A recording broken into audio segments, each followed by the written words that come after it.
Բարև երկիրը շարունակում է իր ընթացքը եւ ինչպես հաճախ ասում ենք ոչ մի եթեր առանց թատրոն, այո, այսօր խոսելու ենք հետաքրքիր մարդկանց հետ, մի ոչ պակաս կարծում եմ հետաքրքիր ներկայացման մասին, որտեղ շատ հետաքրքիր խոսքեր կան եւ ես այսպես ֆիքսել եմ, ասվում է ես քաղաքական գործիչ չեմ, ես խոսում եմ որպես բժիշկ, ամեն բժշկի պարտքն է թույլ չտալ պատերազմը, այս խոսքերը Կարել Չապեկի Սպիտակ աղտ պիեսից են, որոնք շունչ ու մարմին են առել արդեն բեմադրության տեսքով համանուն բեմադրության։ Այո, եւ այսօր մենք ունենք հյուրեր, որոնց հետ հենց այս բեմադրությունից էլ խոսելու ենք։ Նրանք են ռեժիսոր դերասան Արման Սարիբեկյանը եւ դերասան Խաչիկ Դարփինյանը, բարի լույս։ Բարի գալուս մեր տաղավարից։ Ինչպե՞ս եք։ Լավ։ Դուք ինչպե՞ս եք։ Լավ, շնորհակալություն։ Եթե չեմ սխալվում, ապրիլի 10-ին արդեն Երևանյան առաջնախաղը եղել է, առջևում ունեք մարզային արդեն այցելություններ։ Խնդրում եմ նախ պատմեք ինչպես անցավ պրեմիերան եւ հետո արդեն կանդրադառնանք հենց բուն պիեսին, ինձ շատ հետաքրքիր է հատկապես այստեղ բժիշկ, հիվանդություն, պատերազմ, իհարկե այստեղ համաճարակի մասին է, բայց իհարկե վստահ եմ կարելի է զուգահեռներ տանել բոլոր ոլորտներում բժշկի ներկայության։ Շատ լավ անցավ իրական, որովհետև այս ներկայացումը պրեմիերան եղել է Ֆրանսիայում, Թեատր դու Սոլեյ թատրոնի ֆեստիվալի ընթացքում, ու այնտեղի ժողովուրդը շատ լավ ընդունեց այս ներկայացումը։ Շատ Որ լեզվով հայերեն խաղացինք ու շատերն չէին հասկանում, սուբտիտրներ կային բնականաբար, չէին իրենց հետաքրքիր էր նաև հայերեն լեզուն, թե ոնց է հնչում։ Ու ինձ թվում է Հայաստանի ժողովուրդին կհավանի ու ավելի շատ կհասկանա թե ինչ ենք ասում, որովհետև երբ որ այնտեղ կարդում ես ու նայում ես դերասանը, այնտեղ հանգարում ես, որ նայում ես ու հասկանում ես, նաև խաղին ես հետևում, այդքան ավելի հեշտ է ինձ թվում է հասկանալ ու հավանել խաղը։ Այստեղ որտեղ է կայացել։ Փոքր թատրոնում, Աբովյան փողոցի։ Իսկ ասեք, ինչու հենց այս գործը ռեժիսոր որպես պատասխանատու, ինչու ժամանակների մեջ տարակ այդ ընդհանուր գծերը, գուցե թեմաները փոխել եք, ինչու հենց այս գործին։ Թեման չեմ փոխել, ես ճիշտ ասած ես եմ ադապտացիա արել, վարկածը իմն է եւ թարգմանությունն էլ, ասես ասեմ, կոլեկտիվ ենք արել, ես ֆրանսերենից եւ ռուսերենից դեպի հայերեն։ Այսպես ասեմ, այս թեման շատ արդիական է եւ զարմանալիորեն արդիական թեմա է, որովհետեւ իրողությունները գործողությունը կատարվում է համաշխարհային պատերազմի նախօրեին։ Կարել Չապեկը, որ ապրում էր իր ժամանակում, Չեխոսլովակիայում, ժամանակին ինքը զգում էր, որ այսինքն ոչ թե զգում էր, արդեն բան վտանգը կար, Գերմանիայի հարձակման վտանգը կար եւ դա ասենց պամֆլետ է հակապատերազմի, հակառազմական պատերազմի դեմ եւ փոքր երկրի տեսակետից։ Ճիշտ է, մեր գործող անձիկ մյուս կողմից են, բայց հեղինակի հայացքը փոքր ազգի այս վիճակում գտնվելու շրջապատված լինելու այս հոգեբանության եւ իրավիճակի համար շատ արդիական է Հայաստանի համար, չէ՞, որտեղ բոլորս է գիտենք ինչ մարտահրավերներ ունի մեր ազգը, չէ՞, ինչ որ ճակատագրի հետ կապված։ Իսկ ադապտացնելուց ինձ հետաքրքիր ավելի շատ հայ իրականության եւ հայկական գիծը պահել ինչն է կփոխել ադապտացման մասին եք խոսենք։ Հայերեն։ Բայց այստեղ մահացու վարակն է սպառնում, բայց այստեղ որ գնաց, պատերազմի մասին, այսինքն ադապտացվելուց է փոխվել, թե նաեւ պատերազմին զուգահեռ գնում է վարակ։ Այս պիեսի մեջ է դա, պիեսի մեջ այս վարակը, որը գալիս է համավարակը, պանդեմիա, գալիս է Չինաստանից եւ ամբողջ երկրագունդն է դրա սպառնալիքի տակ եւ մահացու հիվանդություն է։ Սա մի մետաֆոր է, ավելի շատ համավարակը ոչ միայն այդ հիվանդությունը, այդ վիրուսն է, որ մահացու է, այլ հենց պատերազմի վիրուսն է։ Իսկ ինչից հետո ձեր մոտ առաջացավ գաղափար հենց այս գործը բեմադրելու եւ հենց այս թեման բարձրացնելու։ Սենց ասեմ, Հայաստանում ես հանդիպել եմ երիտասարդ դերասանների, ֆրանսիական այդ երկլեզու աթելեի շրջանակներում եւ իրենց հրավիրեցին այստեղ, որպեսզի ինչ որ մի հատ ներկայացում դնենք միասին։ Մենք ստեղծեցինք մեր կատակով թատերախումբը Եվ հետո կպատմեք թատերախումբի եւ մասին։ մենք փնտրում էինք պիեսա, որը խոսեր ոչ միայն հայ հանդիսատեսին, այլև մենք կարողանայինք դա խաղալ արտ երկրում ունիվերսալ, sense ասեմ, որպեսզի դա հասկանալի լիներ, չնայած երբ խաղում ենք ամեն մի ներկայացումներ կարող է լինել ունիվերսալ, եթե լավ ենք խաղում։ Բայց սա Համամարտկային խնդիր է հիմա պատերազմը,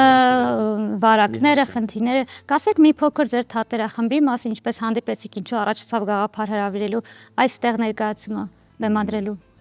Արմեն Սարբեկյան մենք հանդիպել ենք որպես մեր մաստեր, ուսուցիչ եւ աշխատելուց հետո ինչ որ բան կար, որ կիսած պետք էր շարունակել այդ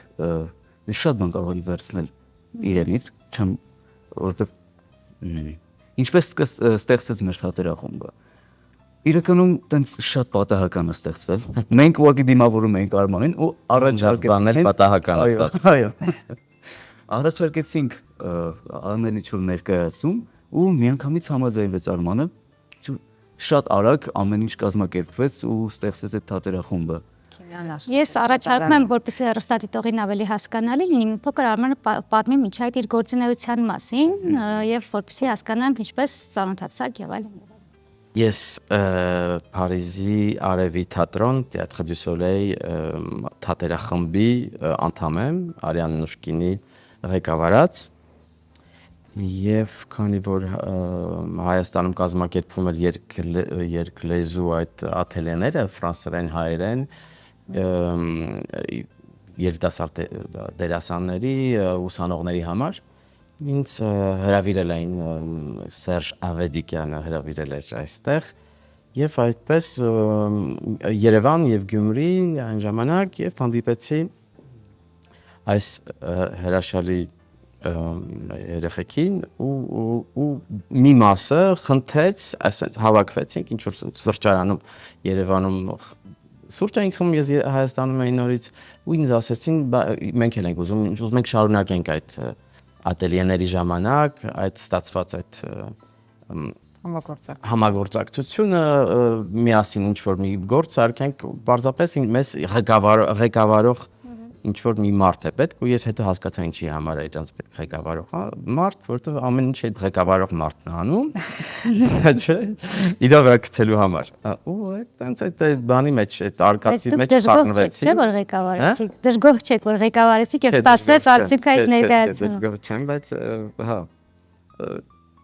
Իսկ ձեր եթե կարելի է թատերախմբի կամ թեկուզ անհատների համար ինչ ձեռբերում էր սա այս համագործակցությունը ինչ տվեց ձեզ։ Ну, առաջի հերթին շատ հետաքրքիր լավ բաներ ասում։ Ես աշխատեցի ներկայացման ֆորմատների համար հետաքրքիր, որ դերասանները միշտ բեմի վրա են, այսինքն մենք կուլիս չենք գնում։ Մենք միշտ կա ով, այսինքն խաղը ներկայացումը այստեղ գնում է, դերասանները այստեղ նստած են ու հետևում են իրենց պարտներին, ու այդպես օգնում է, թե անընդհատ հենց իրենք գործի մեջ են, աշխատանքի մեջ են եւ դերի մեջ են։ Ձևաչափն է, Չէ, դա հենց ֆորմատն է, այսպես Արման Սարոբեկյանն է այդ ֆորմատը դրել, որ դերասանը դուրս չի գալիս կուլիս, չեն գնում ես տրամադրվենք, բան չէ, մենք մեր ընկերոջ հետ ենք, մեր պարտների հետ ենք, նստած օգնում դերասանի համար էլ է այդպես ավելի համ հեշտ, համ հաճելի, երբ որ դու գիտես, որ դու մենակով չես այդ 7 գլխանի Դեվիդը, այլ քո ընկերը միշտ քեզ էներգետիկ օգնում է, որ ոնց որ պահում է քեզ, որ լավ ես խաղում։ Ոգևորում է։ Բժշկի կերպարում ձեզանից ով է։ Դու չկար։ Արման Մաթևոսյանն է, անցած տարվա երիտասարդ լավագույն դերասանը։ Այո, այո։ Իսկ ասեք, հենց փոքր բեմերի համար է, թե քանի որ ձևաչափն էլ արդեն ներկայացվեց, մեծ բեմերում բեմում գուցե ներկայացման համար է, ինչ ձևաչափ կա մեծ բեմերի համար սա ներկայացնելու։ Ճիշտ ասած մենք կարող ենք ադապտացնել, եթե մեծ բեմեր մեզ հրավիրեն, կգնանք մեծ հաճույքով։ Մեզ այսպես ասեմ, որովհետև հնարավորությունների սղությունից ծնվում են հետաքրքիր մտքեր։ Հետաքրքիր է։ Որովհետև եթե միանգամից տալիս են մեծ թատրոն, կուլիսներով, այդ ամբողջ մաշիների, որ կարող է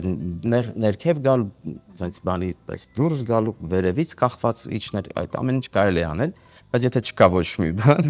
ծնվում է ձևաչափը։ Ինձ թվում է դա միշտ էլ հետաքրքիր է ու այդպես են, ես նոր կատակով էի ասում, որովհետև պատահական բան թատրոնում չի լինում, դա իմ վարպետն արդեն ասում, Արյան Նուշկինն ասում, պատահականություններ թատրոնում դրանք երջանիկ պատահարներ են, որոնք մեզ առաջ են մղում, այսպես այն խնձորը Նյուտոնի ընկնում է գլխին ու հասկանում ես, որ այսպես կարելի անել։ Այդ ձևաչափը ճիշտ ասած դա մեր թատրոնում մենք երբ մաստեր կլասներ ա տալիս մեր ռեժիսորը ինքը կա, ասենք, այդ էտյուդին մասնակցող խումբը եւ այդ նստարաններին, կողքի նստարաններին այդ ֆուտբոլի բանի պես նստած սպասում են իրենց հերթին։ Ու ամեն վարքյան կարող է նստարանից գազ բեմ։ Ու ես որ երկար մտածում եմ ինչպես անել որ քիչ հնարավորություններով ինչ որ արժանի ներկայացում ստեղծել ու ես հետո պատկերացրի որ ես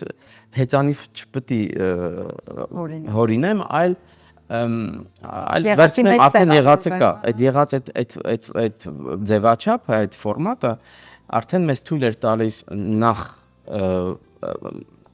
բեմական այդ որոշումը կայացնել, համել էներգետիկ պահով բոլորը կան, ոնց որ խաչիկներ ասում, իմ համար բոլորի ավելի ոնց ասեմ, զգացմունքի 50%-ը գալիս է էներգետիկա այդ նստարանի նստածների ուշադրությունից։ Երբ իրանք ձանձրանում են բաների ժամանակ, փորձերի ժամանակ, ես արդեն ներկայացումներ իջնում։ Դրա համար ես անդադ ճնշում եմ, ասում եմ նայեք, դուք նայեք, ձեզ հետաքրքիր է, դուք պետք է գնաք ամեն վարքյան այդ դինամիկան պահելու համար։ Արման, խնդրում եմ նաև ասեք հաջորդի որտեղ եւ երբ են լինելու ներկայացումները եւ ամփոփենք։ Ամսի 13-ին Ստեփանովանում, Ստեփանովանի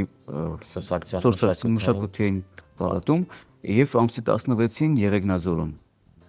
Էլի մշակութային պալատայից ստվա։ Կրկին բեմում, չէ՞։ Իհարկե։ Շատ լավ, շնորհակալություն հետաքրքիր զրույցի համար։ Մենք մաղթում ենք մեծ բեմեր, մեծ եւ նոր ներկայացումներ, որովհետեւ ասելիքը համամարտկային կա եւ թեմաները շատ են։ Եթե մեծ բեմը չկա, ուրեմն երևակայում է,